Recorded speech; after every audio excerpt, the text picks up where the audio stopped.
Hi, this is David Miles Huber with modernrecordingtechniques.com. And today I've been wanting to talk about a subject that is rather interesting, sort of nebulous in a way. One of the things that has been happening with me, I've been in the industry for a very, very long time. And I find it interesting in the last several years, I've just become much better at my craft. The idea, particularly of mixing. Those who know me know I'm an electronic musician. You can catch my music largely on Bandcamp and other forums. But my mixing style in the last several years has really changed. And a lot of that I can attribute to those who have come before me, really, or those people who I've known really, really well. I have had the extreme fortune of knowing some amazing, amazing producer engineers. And there are three that really stick out to me, those that I consider friends. And one of the people that, whenever I think about this person, would be, it's just pure joy comes up. And that is the idea of Eddie. I always have trouble remembering Eddie's last name. Ed Cherney. I always have to go Ed, and then you get the Cherney. But to me, he was just Eddie.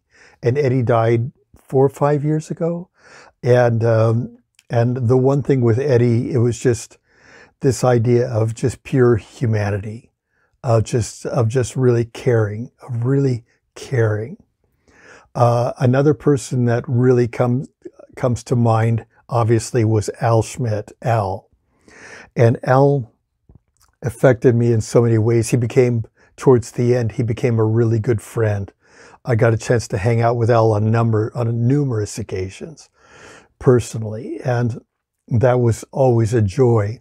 But the one thing that I learned from Al was a sense of paying attention, of being dedicated to the craft, of always being present and realizing that step 1, step 2, step 3, step 4, and you work through it, and paying attention to detail.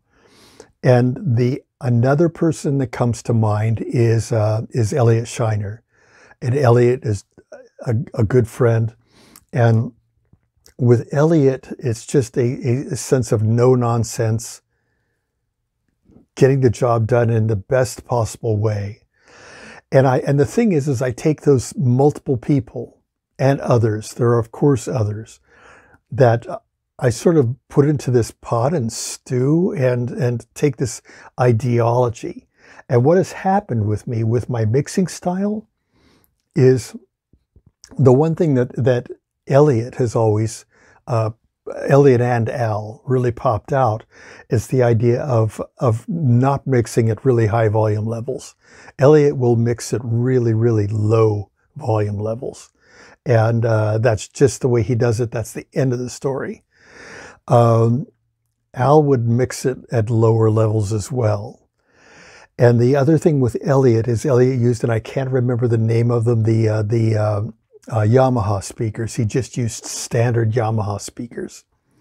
And then the last few years, and I don't want to get into this a lot, I have moved from really, really high-end speakers that in the end were not working for me. And I moved to, and this one I don't mind saying at all, to JBL Series 3 speakers.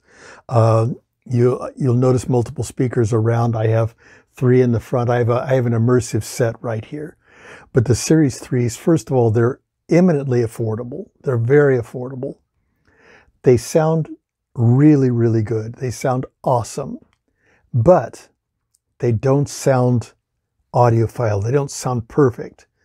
The one thing that I like about these speakers is that they sound right. They don't sound perfect, but they sound right. And I haven't talked in depth with Elliot about this, but I know that that's how he feels about the Yamahas, that you just get a right sense to it. And speaking with other engineers as well, who just know their speakers so well and get the right sound. But these speakers are not darlings, they're not gorgeous, they're not fantastic. They're right. And it just works for me. And that's the thing, is does it work for you or not? That's the bottom line. And so mixing in that way, I can really sort of mix and feel like I'm this cliche. I just feel like I actually am able to hear what I'm mixing. And that's the important bottom line. On the other aspects of what has been happening with me is, and it comes down to the term attention to details. Again, I'm an electronic musician. I do my own music. I'm not one of those who sits down and works with everybody. I do my stuff. That's very different than working with others. So I'm able to come up with a chain, a concept, an approach that works best for me and my music.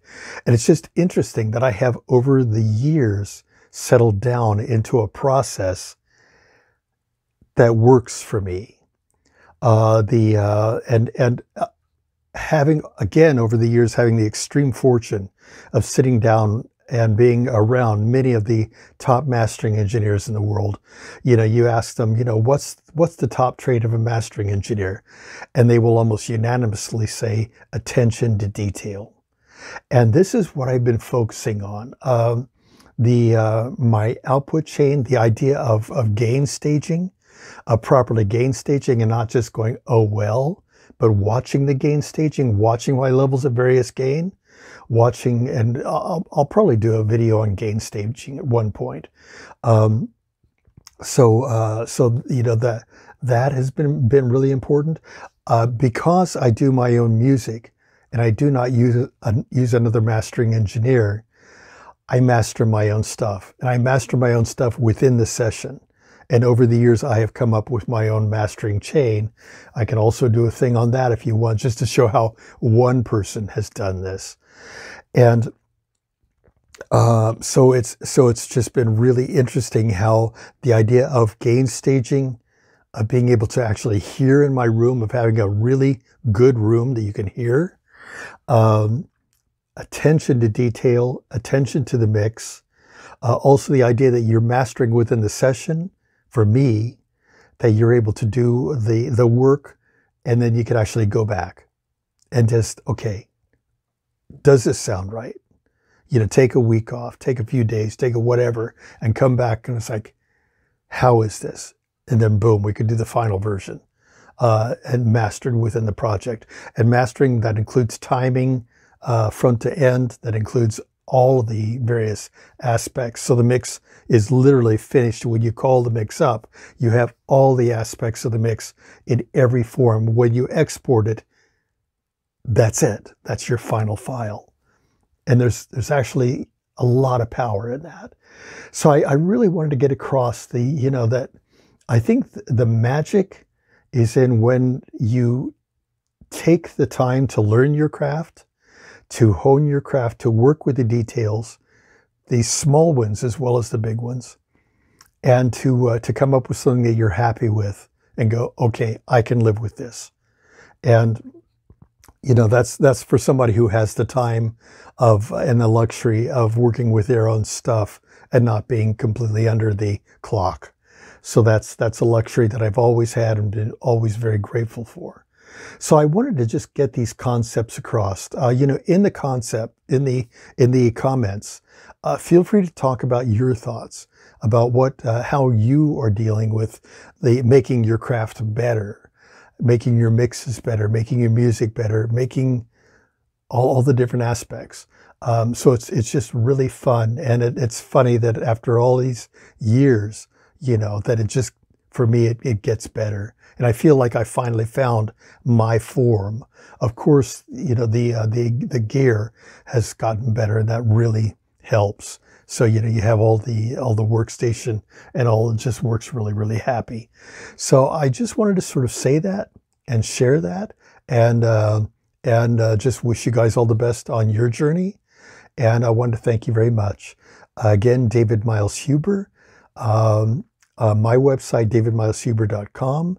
You can catch me on Bandcamp, davidmileshuber.bandcamp.com. Also, again, modernrecordingtechniques.com. Emiliano.com. Emiliano and I are working hard to make this work for you guys. So I wanted to say thank you very much for listening, and I will catch you next time.